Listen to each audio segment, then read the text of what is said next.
វេទនាមួយអញណាអញចាប់តពោកចាំហ្មងឆៃអញបានតែម្ដងឯងវគ្គក្រោយអត់មានទេអញលេងឲ្យបាទសូមជម្រាបសួរ I've been reading your comment. ឃើញមានបងប្អូនយើងនៅតាមព្រំដែនមួយចំនួនធំគាត់បារម្ភខ្លាចឲ្យពួកចៅហ្នឹងវាបង្កសង្គ្រាមលើកទី3បង្កបញ្ហាលើកទី3ក៏ដូចជាបងប្អូនយើងដែលនៅខេត្តជាប់ព្រំដែនប្រទេសចៅហ្នឹងណាបងប្អូនអញ្ចឹងខ្ញុំចង់បញ្ជាក់ទៅបងប្អូនថាឲ្យសូមកុំបារម្ភខ្ញុំគិតថាវាគ្រាន់តែជាការបំផិតបំភ័យយើងទេវាមិនអាចបង្កសង្គ្រាមលើកទី3ក្នុងកលៈទេសៈនេះក៏ដូចជាពេលនេះបងប្អូនព្រោះពេលនេះអន្តរជាតិកំពុងតែសម្លឹងមើលវាបន្ទាប់ពីសម្ដេចធិបតីហ៊ុនម៉ាណែតយើងបានទៅផ្ទះកំភ្លៀងវា2កំភ្លៀងនៅខាងអាមេរិកបន្ទាប់ពីចុងក្រោយនេះសម្ដេចធិបតីផ្ដល់បទសម្ភាសន៍ផ្ដាច់មុខឲ្យ Fox News កាសែតដ៏ល្បីល្បាញពេញពិភពលោកនៅសហរដ្ឋអាមេរិកបងប្អូនអញ្ចឹងវាខឹងហើយវាគាត់តែធ្វើគម្រាមកំហែងបញ្ជូនអីអញ្ចឹងទៅប៉ុន្តែវាមិនហ៊ានទេបងប្អូនបើវាហ៊ានវាបង្ហាញកាន់តែច្បាស់ What is the power of Taoism in the Western culture which តោះនេះសួនសត្វល្បីមួយកន្លែងនៅក្នុងប្រទេសថៃដែលមានឈ្មោះថា Tiger Kingdom ដែលអាចអនុញ្ញាតឲ្យភ្ញៀវទេសចរចូលទៅថតរូបជាមួយសត្វខ្លាបានឥឡូវនេះគឺបានបិទអស់រយៈពេល2សប្តាហ៍ឬមួយក៏14ថ្ងៃអីដោយសារតែសត្វខ្លាដែលមានវត្តមាននៅក្នុងសួនសត្វមួយនេះគឺបានបាត់បង់ជីវិតរហូតដល់ទៅ70ក្បាលឯណោះ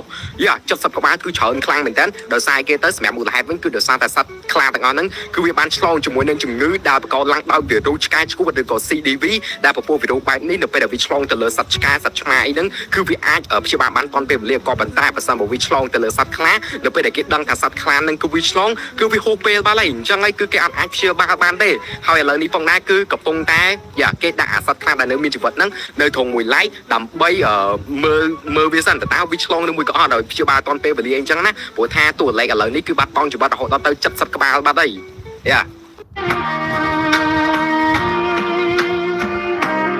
បើតាមគាត់ចាញ់ក្តីអញ្ចឹងតើវាអាចផ្លាស់ប្ដូរស្ថានភាពព្រំដែនកម្ពុជាថៃកាន់តែក្តៅទេយើងនឹងបន្តមើលតទៅទៀតឥឡូវថៃវាចូល BOP ជាអ្នកសង្កេតការណ៍ហើយសារអីបានវាចូលពីព្រោះវាចង់ដោះស្រាយបញ្ហាពន្ធបើពន្ធដួលវាអាចអត់ចូលហើយយកឡើងបាយខ្មែរអានេះយើងចាំមើលតទៅទៀតអូខេយើងចាំមើលតទៅទៀតបងប្អូនដែលចង់បានសក់តូនណាឡូដូចតែខ្សែសោតបែបហ្នឹងអត់ជាការពិបាកទេប្រសិនបើបងប្អូនចេះជ្រើសរើសយកសាប៊ូកក់សក់មកប្រើប្រាស់ឲ្យបានត្រឹមត្រូវខ្ញុំ recommend មែនតើឲ្យបងប្អូនមកប្រើប្រាស់ជាមួយនឹងឈុតសាប៊ូកក់សក់ឡាណូដែលមានឯកទេសល្អមែនតើខាងព្យាបាលបញ្ហាសរសៃសក់និងស្បែកក្បាលក្នុងពេលតែមួយបងប្អូនគ្រាន់តែមានឈុតសាប៊ូកក់សក់ឡាណូនៅក្នុងដៃតែមួយឈុតដែលមានត្រឹមតែសាប៊ូកក់មួយនិងបតូនមួយនឹងធ្វើឲ្យសក់បងប្អូនតូនណាឡូដូចតែខ្សែសោត Supreme Court struck down the largest tax hike on the poor and middle class in generations, the tariffs, in a 6-3 ruling. I have 3 questions. Which tariffs exactly? How much does this mean for you and me? And what's next? Is this the end of tariffs? Specifically, we're looking at the IEEPA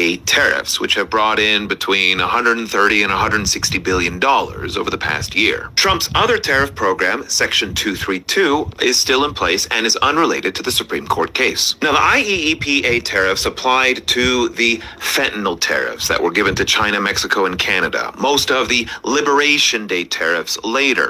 It also got rid of the de minimis exemption. That meant if your shipment was below a certain amount, a few $100s, that meant it used to be able to come in tariff-free. They got rid of that under the IEEPA. Also, more recently, the 50% tariff placed on India to try and persuade them to stop buying Russian oil. There were the tariffs on Brazil, as well as others. If we add all this up, the Tax Foundation estimates that this cost the average American household around $1,000 last year. On the other hand, the tariffs that are still in place, Section 232, those were the ones applied to steel, aluminum, and autos. And it's estimated that that is costing the average household around $400 a year. In terms of the overall macroeconomy, the effects are real, but modest. As I've long said on this channel, the effects of the initial tariffs were estimated to increase the unemployment rate by about 0.5 percentage point, increase inflation by 0.5 to 1 percentage points, and lower GDP also by around 0.5 percentage point. This was never enough to cause a recession, it's just a simple slowdown, which is exactly what we saw this year. New GDP numbers just came out this morning and shows that the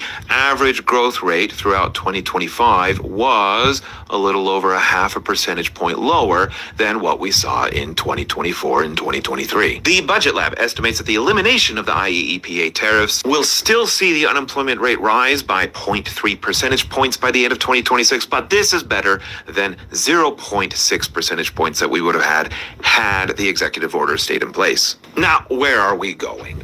Trump has responded by saying he is going to enact a global universal 10% tariff. Let's see what's going on. There are many different types of laws that the president can attempt to justify the tariffs. Specifically, he is going to use Section 122, the Balance of Payment Authority. But according to this law, you are only allowed to go 10 to 15%. You also have to do this uniformly across all countries, and it only will last for 150 days. So there's a lot of speculation about what would happen in 150 days. Will he just renew it and call a new emergency? How will the Supreme Court treat this? I'm not a lawyer, so I don't know about that.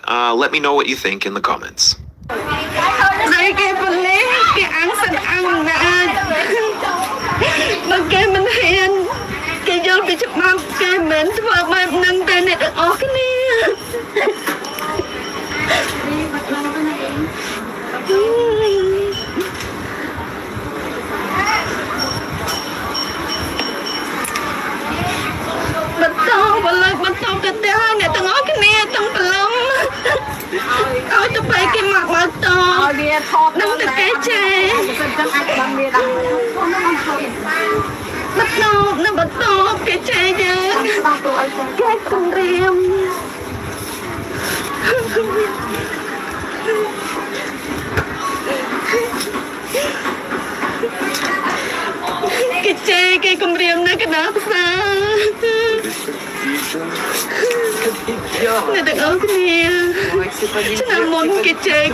At the University of Technology, Sydney, we live and breathe technology, innovation, and creativity, and you will too.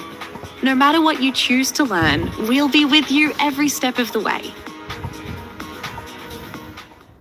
អ្នកនរគ្នាខ្ញុំមិននឹកស្មានថា AI ធ្វើបទចម្រៀងបានល្អព្រោះមែនប៉ុន្តែវាធ្វើបានតែ30សតង្ហ៍ឯបច្ចុប្បន្នណាខ្ញុំប្រើ Gemini ក្នុងការធ្វើបទចម្រៀងអញ្ចឹងបងប្អូនទាំងអស់គ្នាចាំមើលខ្ញុំនឹង play បទចម្រៀងហើយបងប្អូនសាកស្ដាប់មើលតើព្រោះឬក៏អត់ណាអូខេនេះគឺចម្រៀងហ្នឹងហើយបាទគ្មានក្តីស្រមៃជីវិតប្រៀបដូចមេគ្មានពន្លឺដូចជាទូកណ្ដាលសាគរដែលគ្មានត្រីវិស័យដាមានក្តីស្រមៃទូឆ្ងាយយ៉ាងណាក៏ត្រូវតែហាខិតខំដើរទៅមុខទោះត្រូវហត់នឿយឬដួលក៏ដោយ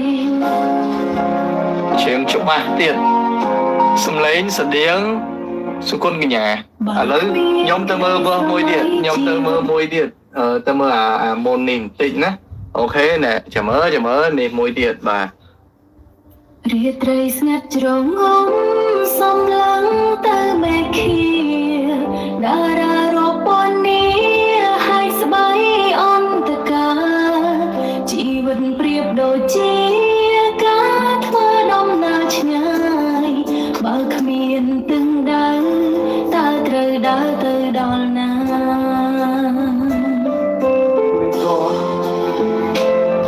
Gemini បងប្អូន create music in Gemini មិនវាបាន30វិនាទីបច្ចុប្បន្នណាយូគេមកហើយមកជាក្រុមតែម្ដង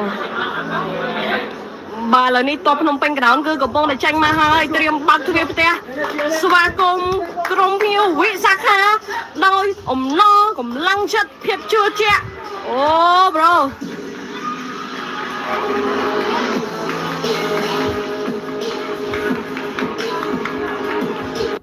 វារៀស្នេហ៍អ្នកបងវល់ស្មើយើងទេរពីទឹកលៀងរកលៀងនំនំដែលហូរស្រង់មកលើផែនដីប្រាប់អត្តន័យថាបងបែកពុំទាំងស្មោះស្នេហាបើសិនជាតិក្រោយសូមជួបបងមិនគ្រប់ជាតិណាណាតែពេលនេះបងសូមលាអូនទាំងមើលមេបងប្អូនបាទមានความសុខបាទងឹបខ្វៃអោយតែរស់ឆេឆេឆេហឺសាហឺ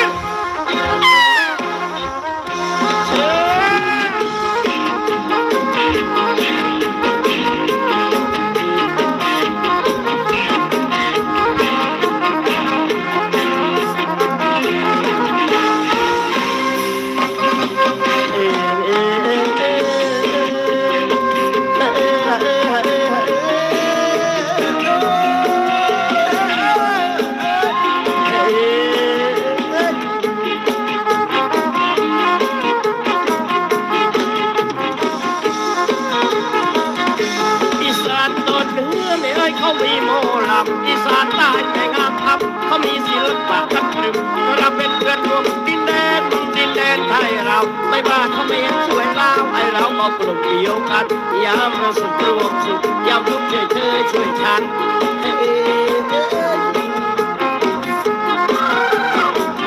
มีรายสมัครสมานเพื่อไทยอีสานบ้านเองมาฟังคำโฆษณาจะยืนจะร้องเป็นเพลงโฆษณาเพลงเพลงซับเรื่องอีสานตอนใต้บุรีรัมย์เมืองแม่นแดนภาคประสาทดินเราต่างรู้ได้ยินเรื่องทับหลังหน้าลาย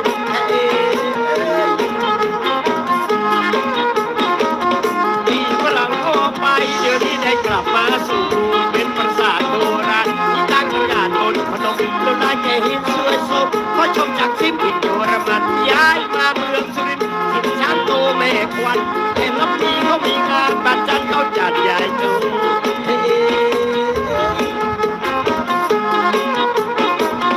เอกโกนชักเยอะแทบจะรับปั๊มการมีช้างมีแขกทองโลงช้างแบบโบราณประวัติชนช้างจุดเป็นสมบัติตำนานช้างโบกเจดีมีคนเด่นคนดังชื่อไอ้จิโร่คนนี้เฉลยคนด้วยชีก็พวกพระเอกหน้าดำ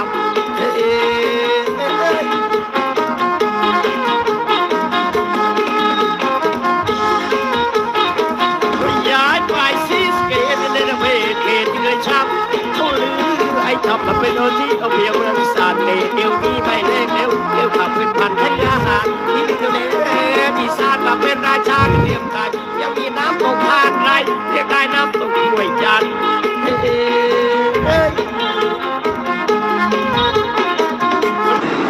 จ้ะโจทย์ฝึกกาบองโอนบองท่าทางออกมาเมียเนี่ยนาโชว์เลยนี่บองชุนเชียร์ก็ดาวมามันจะติดเนี่ยห่วงไงนี่ตามมาห่อติงจะอาทางเอนี่แต่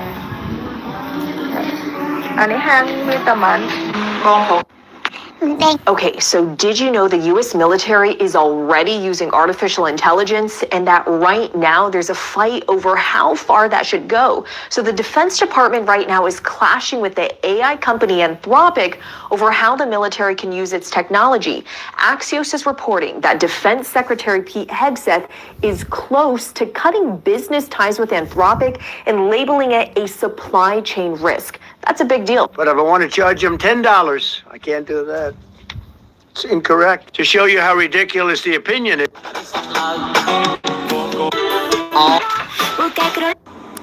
Shocking to me that 3 members of the Supreme Court actually agree with Donald Trump. There's nothing. Mày không nên mau kêu chúng mình không TikTok này được sao ấy vậy ba nhận trending ai đó kìa cái cold case cái no risk no Ferrari Justice League. I will sign an order to impose. ម្សិលមិញខ្ញុំឮថា Andrew Janet គឺកំពុងតែធៀមខ្លួនទៅមកទៅ ASU Frat Leader ចឹងមានន័យថាបើថ្ងៃហ្នឹង Andrew Janet បានទៅជួបតែ ASU Frat California simply doesn't have enough affordable housing, and for some people that means turning to RVs to live. We're here in California.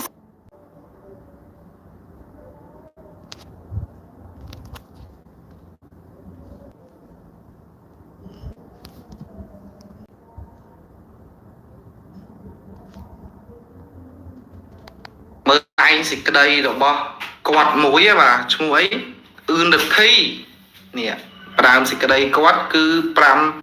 Tonight,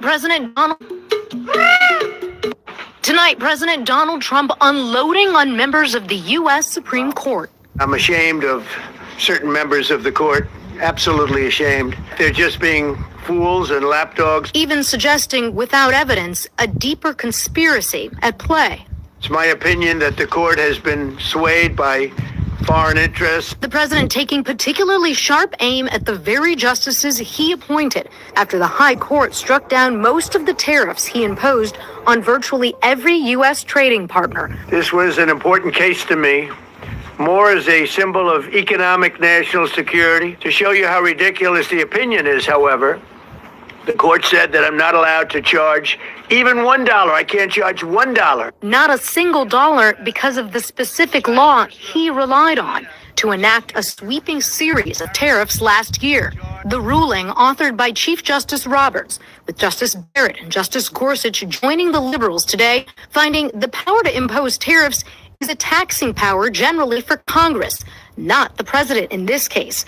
Writing, when Congress grants the power to impose tariffs, it does so clearly and with careful constraints. It did neither here.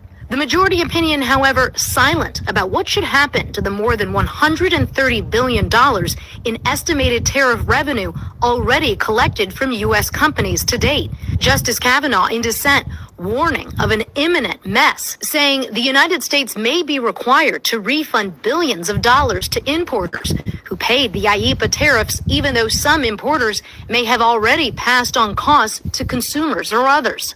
I guess it has to get litigated for the next 2 years. For companies like VOS Selections, a family-owned wine business, and one of the lead plaintiffs that sued over these tariffs, the legal battle is far from over. Do you plan to seek a refund? Absolutely, we all are. While tonight, the president already taking a different route, announcing he signed a new global 10% tariff on all countries, vowing it will take effect almost immediately. All right, with that, Laura Jarrett and Christine Romans join us now to break down what comes next. Laura, let's pick it up right there. What is this 10% global tax? What do we know about it, this tariff? Tom, this was Plan B for a reason. If he goes this route, there are time constraints. He can only impose the tariffs for 150 days. Then he needs congressional approval. He has other avenues at his disposal. They, too, have drawbacks and other constraints. All right, Christine, we know the market's finishing up today. What does this mean for the prices we pay and for manufacturing jobs the president was trying to bring back? For markets, it's a relief. Look, those tariffs were a big cost for companies for more than a year, and the hope is this takes some pressure off of family budgets. You're talking about iPhone 16 ជំរាបសួរនេះសុទ្ធតែចាក់ខ្ញុំរឿងអីផ្នែកបទពិសោធន៍អតិថិជនគឺជាផ្នែកដែលគ្រប់គ្រងការពេញចិត្តនិងការរក្សា Breaking news, China will be lifting tariffs from 53 nations across the continent of Africa. We have been monitoring you guys for several months now, and we know exactly what it is that you do. You pretend to be mobile phone companies so that you can steal people's money. Is that all you've got?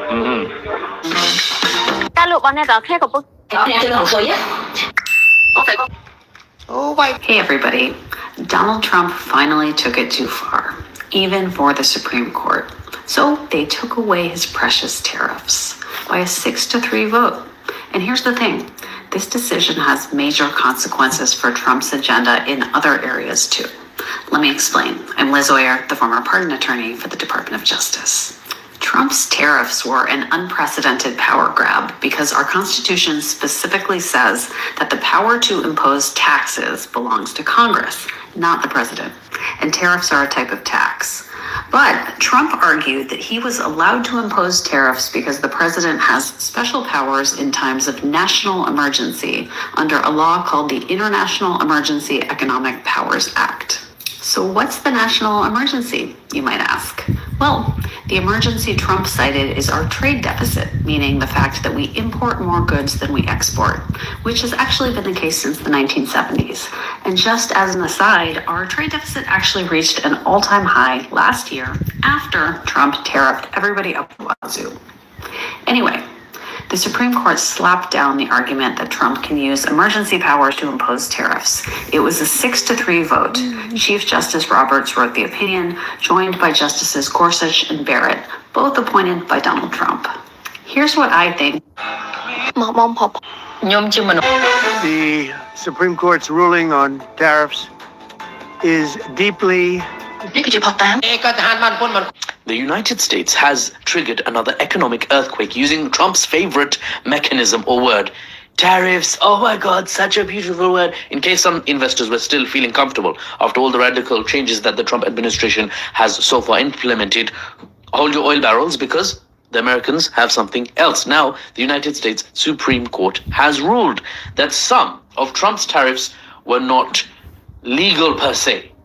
With a 6-3 majority in the Supreme Court, the court ruled Trump exceeded his authority when he imposed tariffs via a law reserved for national emergencies. They're basically saying he didn't do it the right way. You're not allowed to do that, Mr. President. They say he needs congressional approval to impose taxes on imports. So what does Trump do immediately?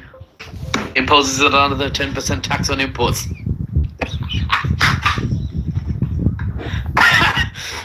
Without congressional approval. Again, I'll save the jokes for the analysis segment. If you just want the news, carry on listening and I'll lay it out for you. So specifically, the Supreme Court ruling says the massively publicized Liberation Day tariffs, the one that, if you remember, Trump was holding a big placard, a big board reading off the names of countries and the tariffs they're going to have, those ones have been ruled impermissible, not jaiz, not haram for Trump to impose without the approval of Congress, which is the law-making group in the U.S. government, so the legislative branch.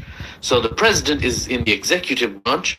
He applies the laws, he executes the laws that Congress writes, which is the legislative branch.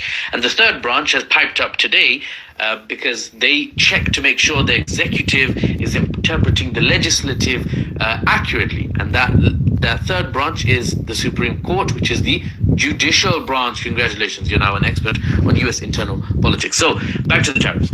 Individual tariffs, such as I'm hungry and thirsty, and apparently that means I can't talk properly. Sorry about that. Individual tariffs, such as the ones that Trump put in place to spur U.S. manufacturing, for example, make U.S. manufacturing more competitive, tariffs on steel, tariff on cars coming in, automotive tariffs more specifically, tariffs that were used as punishment against nations. So, specific tariffs that Trump has peppered in throughout the last year or, in his administration, those still remain in place. They're not overturned by this Supreme Court ruling. This is specifically about those Liberation Day tariffs where Trump sort of read it all out and said, anyway, Trump is now declaring that he has imposed new 10% tariffs globally, and things are now even more confusing for any companies, any businesses, any nation states that were doing business with America. It was already a tumultuous time. I've talked about tariffs a lot in my analytical pieces. Now it's even more confusing. That was the news. Now let's get into the analysis with no break for water or tea. Not even tea. No, not even tea.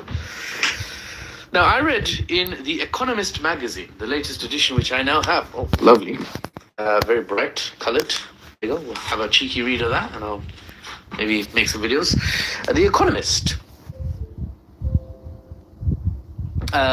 which I read, one of the things I remember from an article I read in there, or maybe it was the Financial Times, in any case, there was an article somewhere where it was talking about businesses, specifically the resilience of businesses, not just in America, in any country. Businesses pretty much anywhere can tolerate hardship and difficulty, especially when the business is headed by a sort of energetic entrepreneur type, hard worker. Lots of businesses are, right? And those people find a way. In veniam viam aut faciam, right? I'll find a way or I'll make a flipping way, bro. As a Hannibal Barca reference, absolute G if you've picked up on that. A business can tolerate a hike in prices that cut into their profits. They'll readjust. They'll try and cut corners, find some efficient ways to do it and boost their profits again, or they'll just accept lower profits. A business can tolerate higher running costs, but no business wants, well, first of all, no business wants that. No business wants hardship, wants to be, have to make adjustments to keep their. In just the last 20. Wait a minute. So does this mean we're not going to be getting those tariff rebate checks?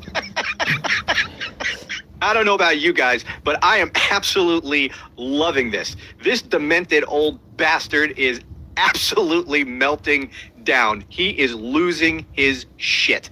I'm sure you've heard by now that the Supreme Court, amazingly enough, struck down Trump's signature issue. I mean, there is no issue that has more defined his second term more than these tariffs. I mean, this is not just his signature issue, but the most important issue to him.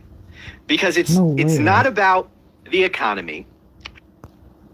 Of course, if it were, that'd be even all the more ridiculous because it does nothing but hurt the economy.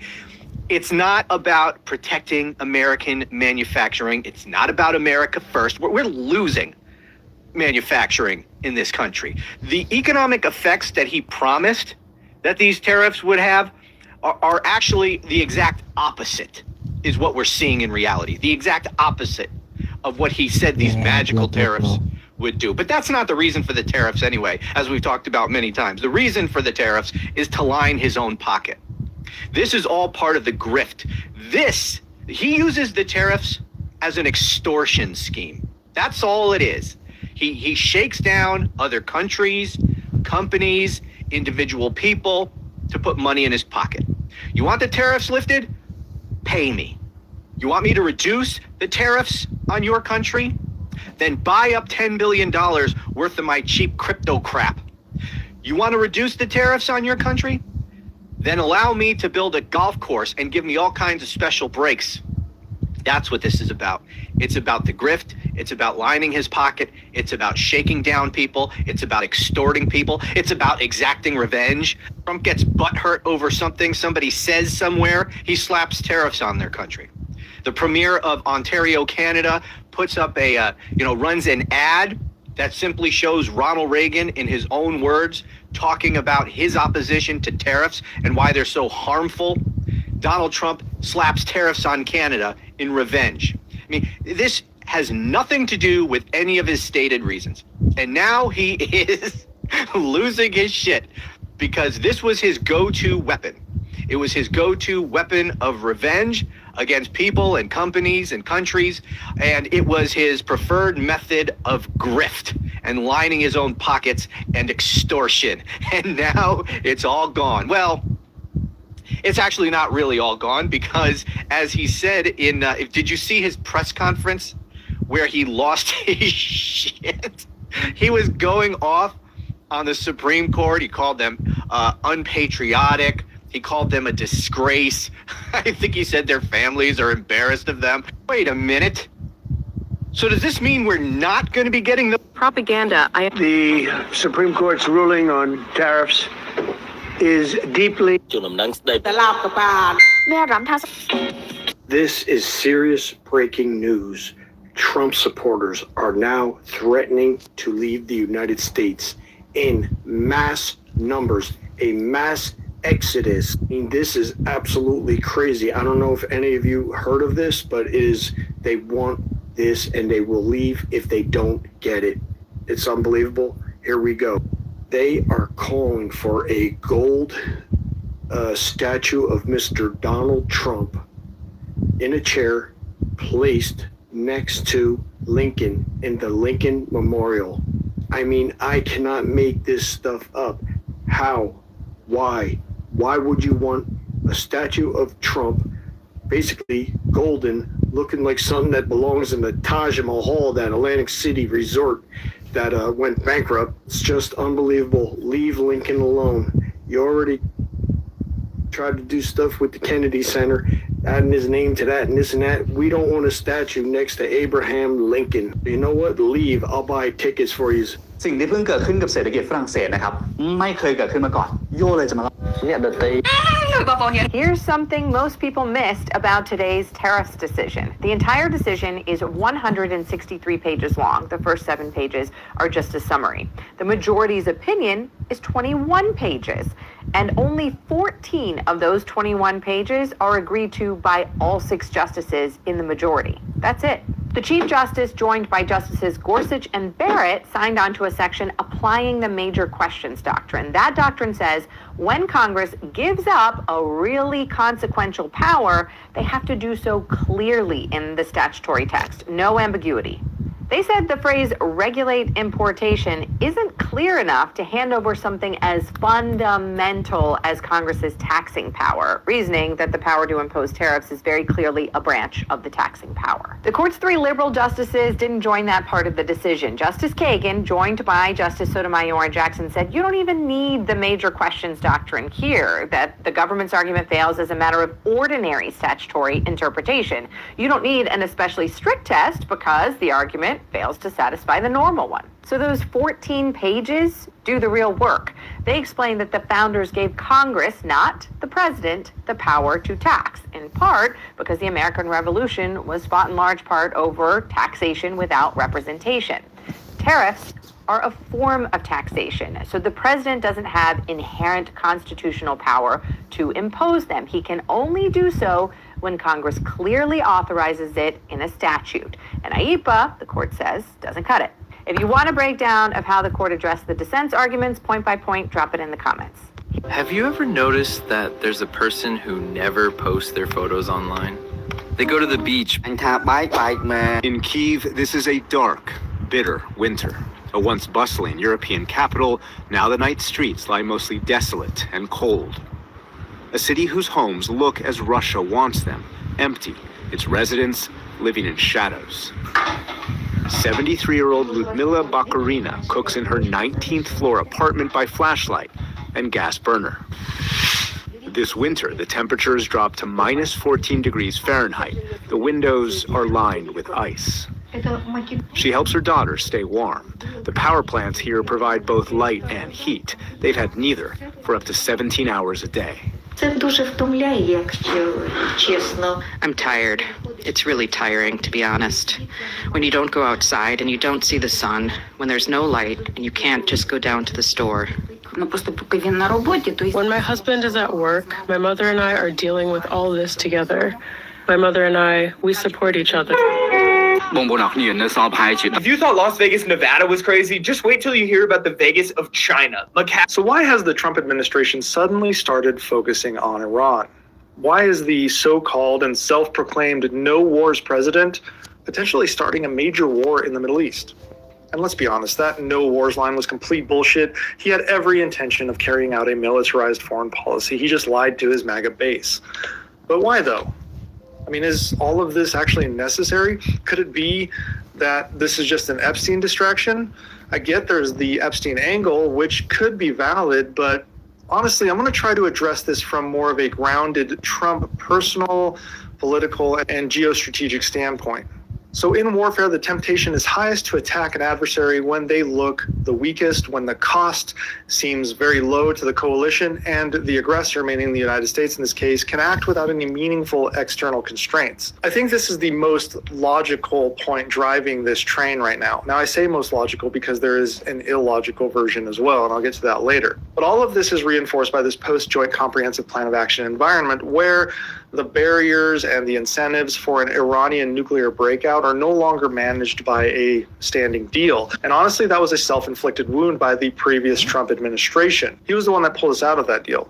But militarily, Iran is coming off of the devastating Israel-Iran 12-day war, where Iran was severely degraded, including its air defenses. The United States and any allies that come along with us, especially Israel, would likely enjoy near immediate air dominance over Iran.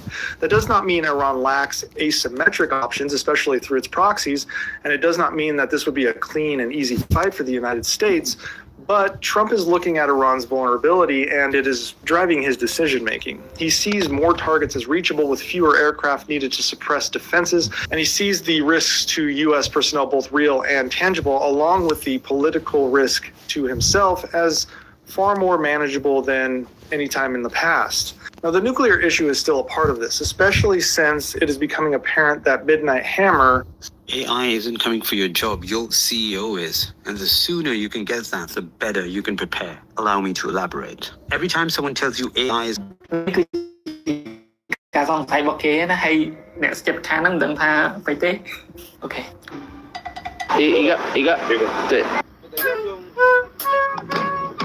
Recently, the U.S. Secretary of State, Marco Rubio. China just dropped the most powerful AI agent in the world, and it's open source and you can use it for free. So here are the 3 big headlines from today's Kimi 2.5 release from Moonshot that stood out to me. It can do all the stuff that ChatGPT can do, like images, research, documents, chats, but these 3 things I thought were really interesting. So firstly is this agent swarm feature. Up to 100 AI agents are just on standby, waiting to pick up parts of the task that you set Kimi. So we're talking really big jobs you can... In other words, I can destroy the trade. I can destroy the country. I'm even allowed to impose a foreign country destroying embargo. I can embargo.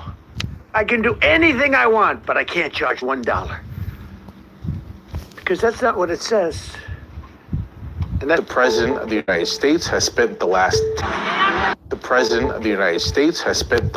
10 years in various capacities arguing that we have some big news right now. There are dozens of lawsuits right now against Donald Trump and the White House, the administration, by companies seeking to get their tariff refunds. Everyone from J.Crew to Costco, Goodyear, and more have sued the administration. They're lining up to try to get their tariff refunds. And well, it's about to be a whole mess in the courts because this is not going to be quick, it's not going to be easy, and it's going to take a long time. Meanwhile, Donald Trump has reimposed 10% tariffs globally, across the board, on all countries, with some exceptions on Canada and Mexico. He's also removed the de minimis exemption, which is the $800 or less goods coming from China or other countries, like from Shein, from Temu. Yeah, well, they're going to have to pay tariffs on those now. So it's a complete mess in the courts right now, but they're not waiting for more. These companies are saying, Donald Trump, we want our refunds and we want them now. So spread the word. I'll have more updates for you soon. And as always, follow along, stay up to date on all the news that you need to know about. There'll be more to come.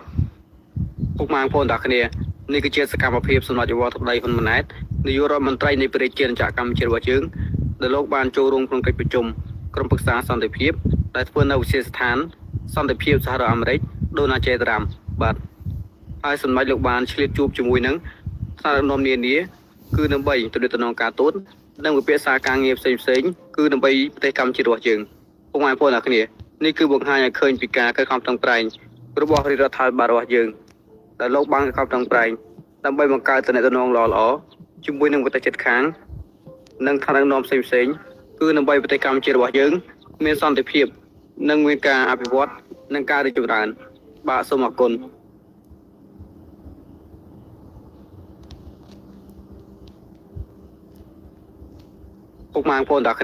Starlink satellites are literally falling back to Earth non-stop right now, and scientists are now warning that the debris is already damaging our ozone layer. Dude, this is obviously insane. Right now, there are over 9,000 different Starlink satellites in orbit, and SpaceX has plans for over 70,000 more. Whenever these satellites end, by the way, they're supposed to fall back to Earth and burn up in the atmosphere, and SpaceX says that they specifically designed them to completely disintegrate. But that's not what's happening. There was a 5-pound chunk of a Starlink satellite that crashed into a farm in Canada. Debris also randomly turned up in Poland, Kenya, North Carolina, and Algeria. So obviously they're not burning up like they're supposed to. The brand new generation satellites that are coming out right now weigh 2 metric tons each, which is now 8 times heavier than the original ones. They're saying that whenever these satellites burn up, they actually release a thing that's called aluminum oxide, and scientists are saying that a single particle of that can destroy thousands of